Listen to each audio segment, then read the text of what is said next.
Hi guys, and welcome to another episode of Through the Glass Table. I'm Everett. And I am Ismael. And today we'll be reviewing Wes Anderson's newest film, Isle of Dogs. You hear that, lassie? Sounds like another animated movie by the scrawny-looking childlike director Wes Anderson. This time, he has his paw set on talking dogs. Woof woof, bow wow. And the funny thing is that they're all speaking dog or Japanese. Arigato, aiga aiko ka. What'd you think of that? Wonderful.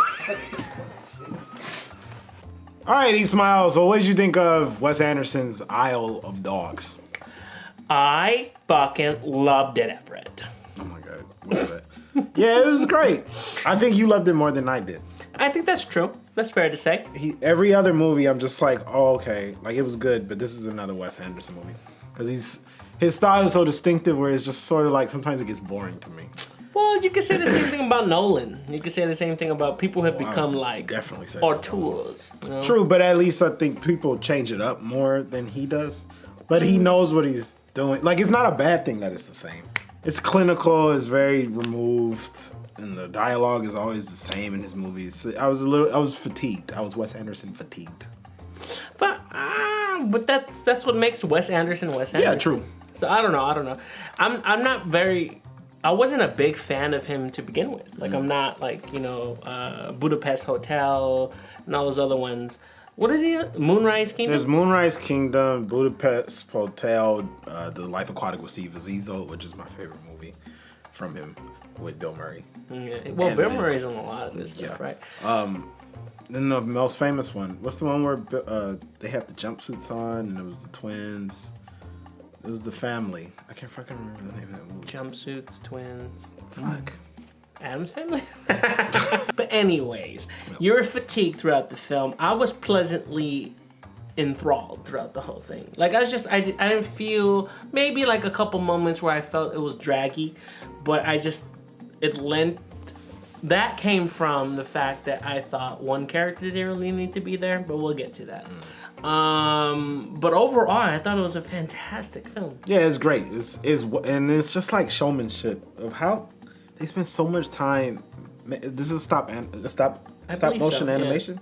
Yeah. It's just seeing that on the screen and thinking about how many people spent how many hours just slightly moving a head or slightly moving an arm. That's like changing eyes. Yeah, that's like a skill that I just appreciate because I can never have the patience for that. And so it's just a wonderful thing that they are able to make a movie like this. Yeah, I mean, I think the technology has increased so much that it shaves off some time, but yeah, it's very intricate work. Like, there's just so much that goes into a stop motion animation. And then the layer on top of that is, so it's stop motion, but it's also like it's clearly a Wes Anderson movie.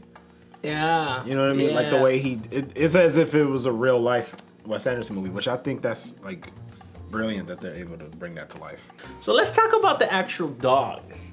What did you think of the characters that were voiced by Bryan Cranston, Jeff Goldblum, Edward Norton? There was a lot of people in this. Yeah, it's too many. It's funny. The guy that came in, I saw it at ArcLight, and the guy that came in, who introduces the movie, he's like, this is Isle of Dogs by Wes Anderson, featuring so many people that I don't have the time to tell you or the breath to tell you, so you just gonna have to figure it out as you watch the movie. That was so funny.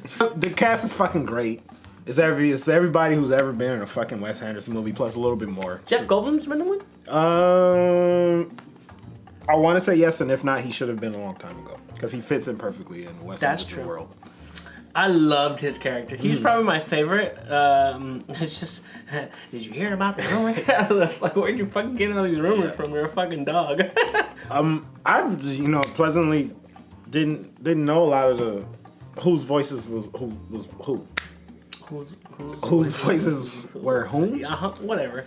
Until you told me, because I just didn't even think about it. Like, I for sure knew who Jeff Goldblum was, and then I knew who Bill Murray. Which one was Bill Murray? But the other ones, I didn't really take the time to like really think about it. Yeah, which I guess is a good thing because you're supposed to be looking at these characters, not the people who are voicing them. Voice, but those voices make the characters. If you actually think about it, like, I thought it was so fitting that the mascot for the baseball team was Bill Murray because he's such a big baseball fan. So it was just so funny to hear him. And Edward Norton, I liked him, but he is a mystery. This is his third Wes Anderson movie. Fourth, yeah. And I don't like him in any of the ones he's been in. He was in Moonrise Kingdom. He was the camp counselor. Oh. And I think he was in the one that I can't remember the name of with the jumpsuits. But I don't like him in Wes Anderson movies. I don't think he fits. And in this, he was fine because it's a voice. So I wasn't that bothered with him. But I noticeably was like, oh, that's Edward Norton. Yeah, well, yeah, he's kind of like the main one, and then Bryan Cranston kind of takes over. Yeah, that what I was surprised by. You didn't know it was him? I knew he was in the movie. I didn't realize his that was him. voice is just so distinct. Like, how did you not know? I don't know. For some reason, I didn't put it together. Atari's character.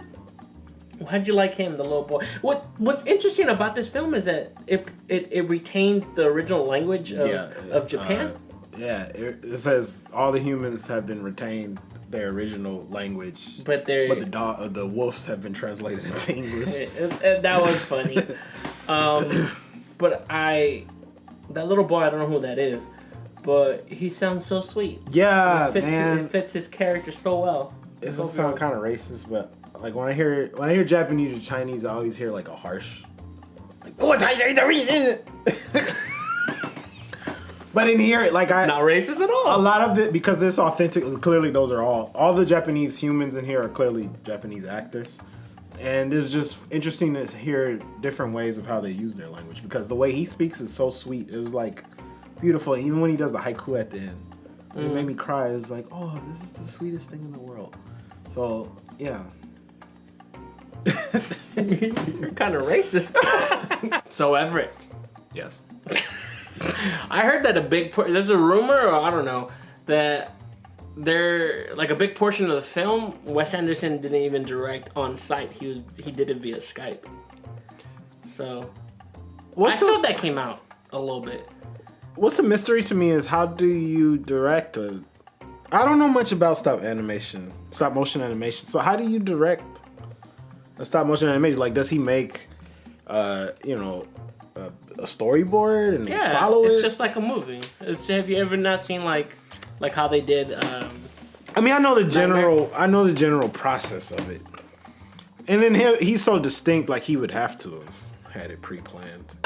I felt where I kind of lost interest sometimes is that there is like really unnecessary moments of the film, like just when they would cut to the girl.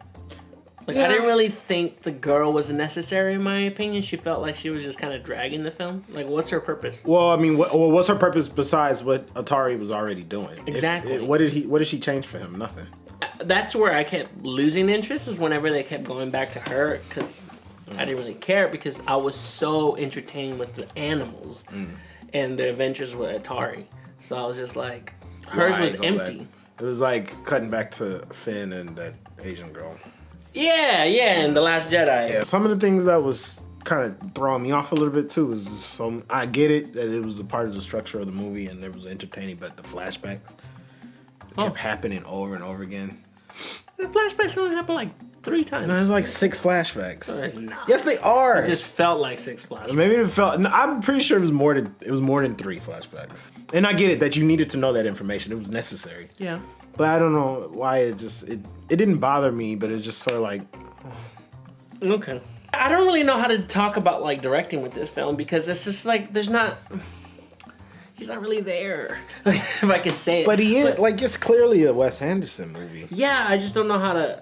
Like, how is it a Wes Anderson film? Like, I'm not a big watcher of his movies. So Wes Anderson movies are always just, his style is very geometric. Everything's coordinated. It's usually a square. If you notice, if you watch his movies back, everything is shaped into a square. He's very, very meticulous about where his actors are. There's nothing natural about his movies at all. It's like watching a cartoon almost. And then there's also his famous thing is the side shot, where he builds these long sets, and then he'll have all his actors on a long set, and then they'll just go by sideways.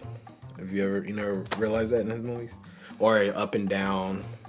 He just that's like his come shot. And there's a little bit of this in this, but I will say that this was much more subdued than I'm used to for his own style, which I also think was what made Budapest Hotel great and interest me.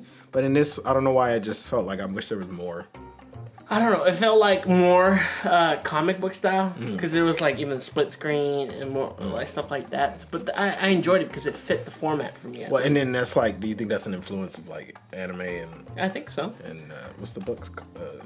Manga. Yeah, manga. Yeah, I think so. I don't know. It just kind of all worked for me. But like I said, I think it was the personas of the voices that really influenced the little characters for me. Like it must have taken him a while to be like, I want this person, I want that person. It's just so many people, to fit it. This is his second animated movie. Yes, Fantastic Mr. Fox. Which we haven't talked about yet. What would you compare it to? That? Do you like that one better? I have not seen Fantastic Mr. Fox. You've never seen? Because the day we were supposed to go, remember, it rained and all that stuff. No, and then we went to the theater and the theater didn't exist anymore. Yeah, they shut it down. Yeah. But yeah, so yeah, and then I never had the chance. So it's just kind of if you liked this one, you will love Fantastic Mr. Fox because it's the same thing. I mean, not the story is the same, but it's great actors playing these roles in a movie that's basically like a family drama, but it's like animated. It almost is like, why'd you even animate this? Like, you just could have been on TV. The one thing that I loved the most was how he humanized the dogs by making them cry. Yeah, I cried every time, Like I was just like, it's impossible for a dog to cry because they don't have tear ducts. Yeah. So it's just like it was just like, oh no, my feelings are pouring out. This is these fucking things don't even have to be real as long as you write it correctly. Yeah, which I think was done. Yeah. So Ismail, what do you think of Isle of Dogs? What do you give Isle of Dogs? I give Isle of Dogs a 4.5. Okay. Out of 5. I really fucking enjoyed it. I was laughing like from the very beginning with the little excerpts and the little translations. I just thought it was clever. It was so clever. Yeah. I'll give it a 4 out of 5. It's a fantastic movie. You'll have fun. It is funny. I think we didn't talk about that enough. It is funny. It's a very funny movie, but not in like ha-ha. It's just very like, like chuckle worthy. Oh man. Yeah, you guys will enjoy it. There's nothing wrong with this movie. Go. And I think it's family. Like, there's not really big adult themes in it besides maybe like. Yeah, there's a little bit of sexual stuff, but not too grandiose. Yeah, your kids wouldn't get it. Yeah. So yeah, you can take your kids. It's a big family film. Well, guys, thank you for watching this episode of Through the Glass Table and always joining us. As you can see, Everett looking fried with his shoesies. What are we gonna do next? We're gonna try to do Ready Player One, but we'll see if that works out. If not, we'll be back in April. There's tons of shit in April and May. Okay. So, bye. Bye, guys.